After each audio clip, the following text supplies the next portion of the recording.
Welcome to the app. Spatulas today.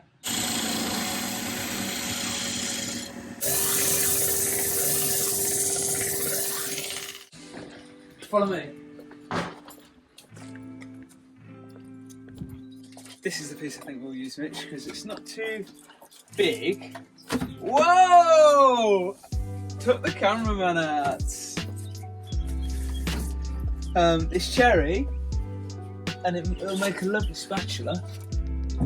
It's probably as good a use as anything for a branch like that. A bit gloomy, isn't it, today? Should really close these doors. It's called the throat. Is it a fact or is it just a name? It's going to be a bit cumbersome, isn't it? It's big. Specs on, I think. Here we go then. I'm going to just chop the end off there.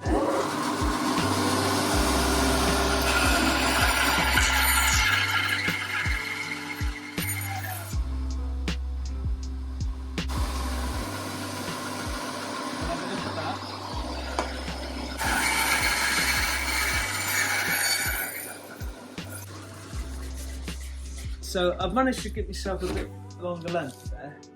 In fact, quite a bit longer. Just cut it on the jaunty angle.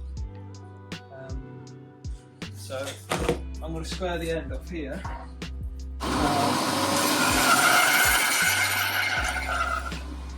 Spatula.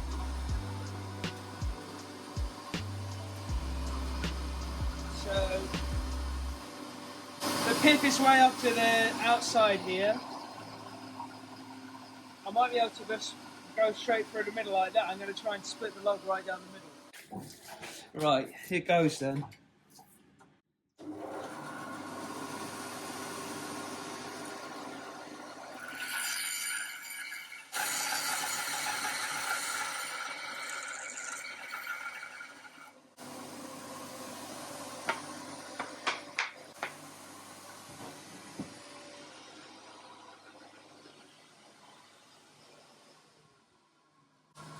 There we go. That's what they call book matched. You see, it's book matched. Mirrored. Yeah, like a book. I've got my marks on here.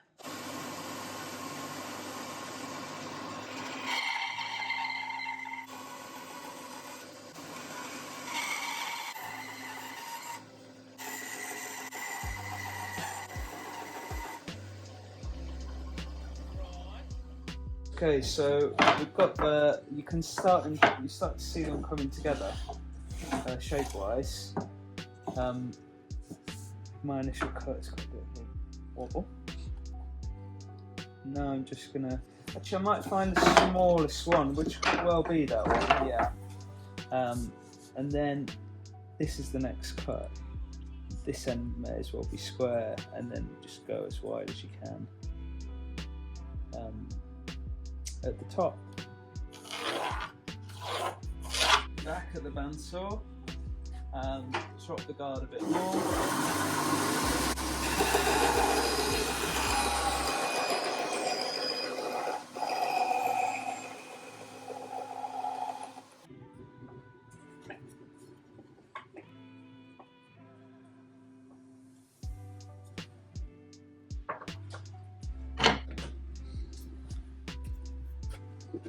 Magic third hand.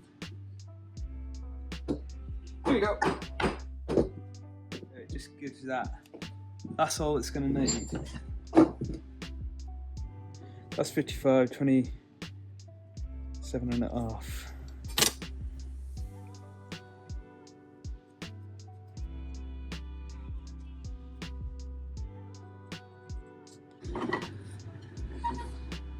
And it's in between centres. Tight there. Great. Right.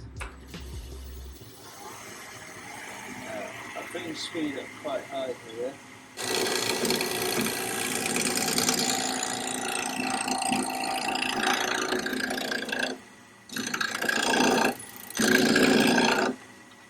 So you can see I'm starting to shape the outside edge, and it's like a ghost. You can't. It's not a solid edge because it's just cutting there, so it tends to want to bounce around. But when we get down to the handle, we get it down to actually round.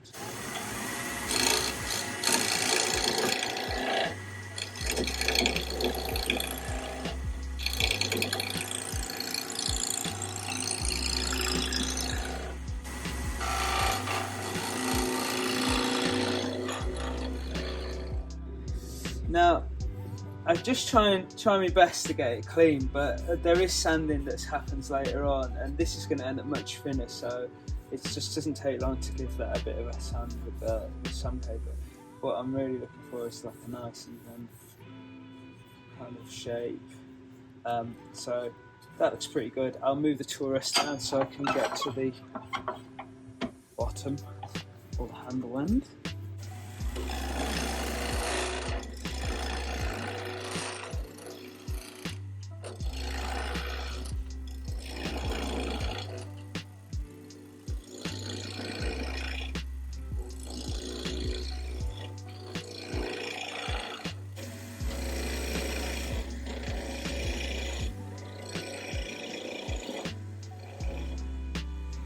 So I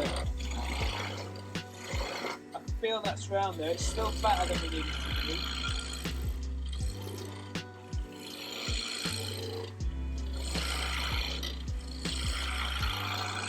That's starting to feel round as well. I'm going to say that'll be the end, so just part a bit off there.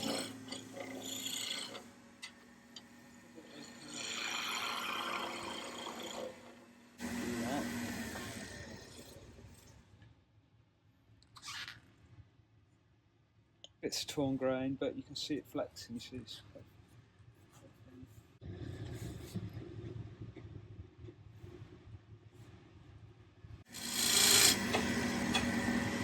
so just here, it needs to get thinner, and you'll see why later on.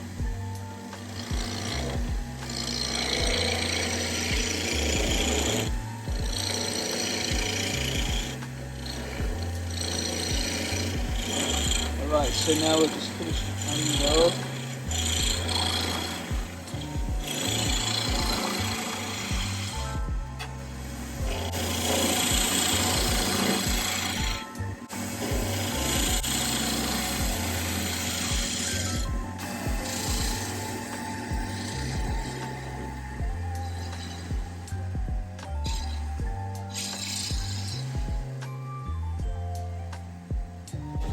I'm just going to hit it with a 180.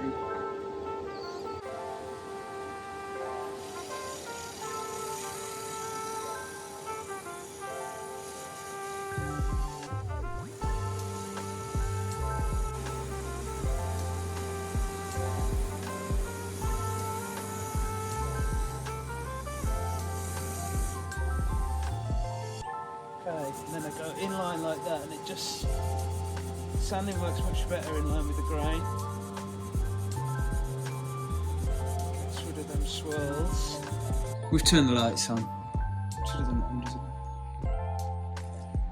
So we're back over to the bandsaw to remove this end and to make this much thinner to save us, well, just the quickest way of doing it.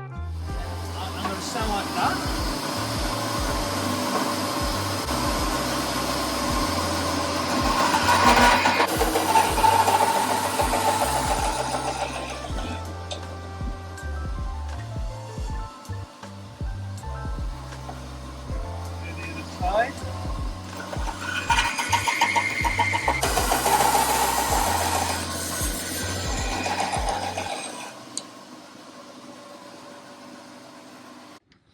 Well, that's I guess that's step number 3 done. Now it's over to the lathe again, but we're not going to be turning. We're going to be sanding. So I'm going to remove the centre eye. That's that gone. Incredibly sticky.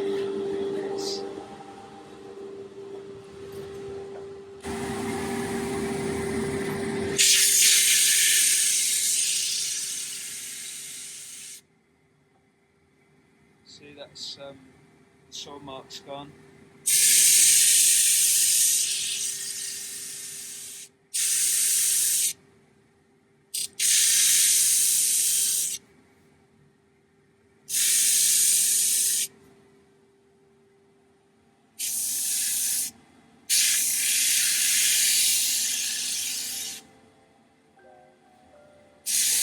I like to take them down. You know, you need to get a bit of a springy action in.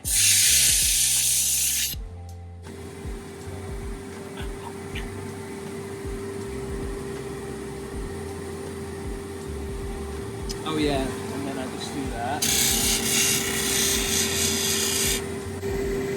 And then that just needs a bit of hand sanding. It's nearly there with the easy.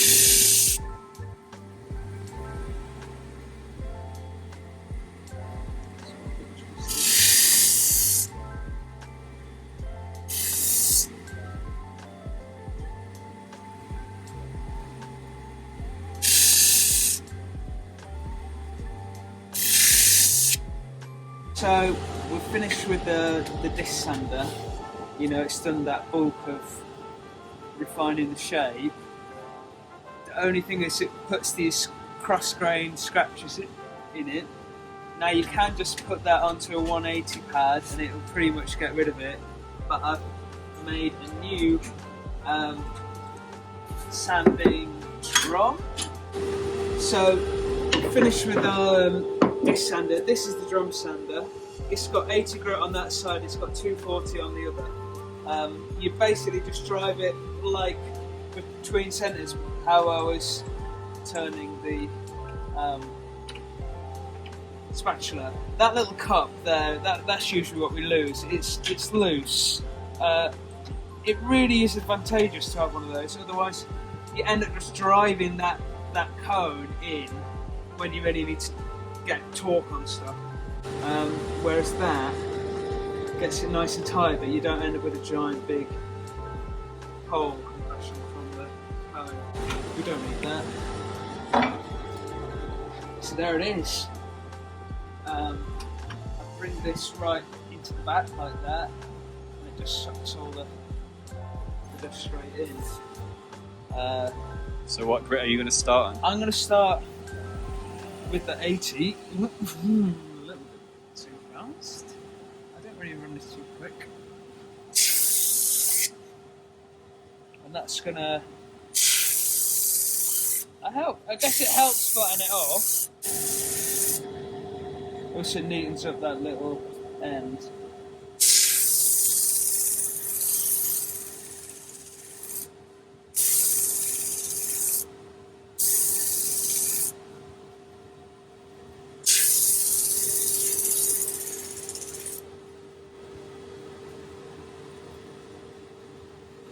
So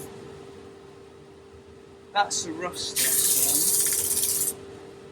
You know, and it's already looks a lot cleaner than the cross grain lines. It feels a bit rougher, doesn't it, Mitch?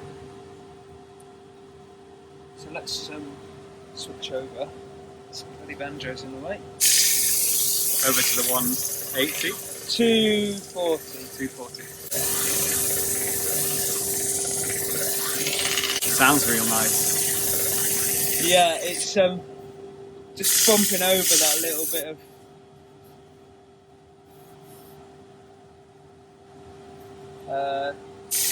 tape, isn't it? Lee?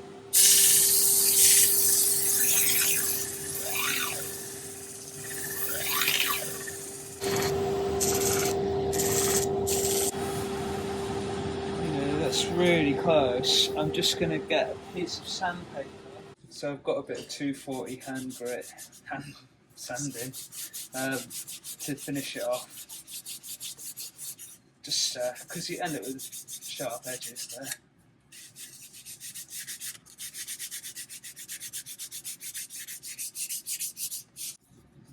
Just finish off the end. The finish I put on them, the oil, is this guy here, Swedish. From IKEA. Yeah. Food safe. Got a bit in here. I just got a bit in this tub.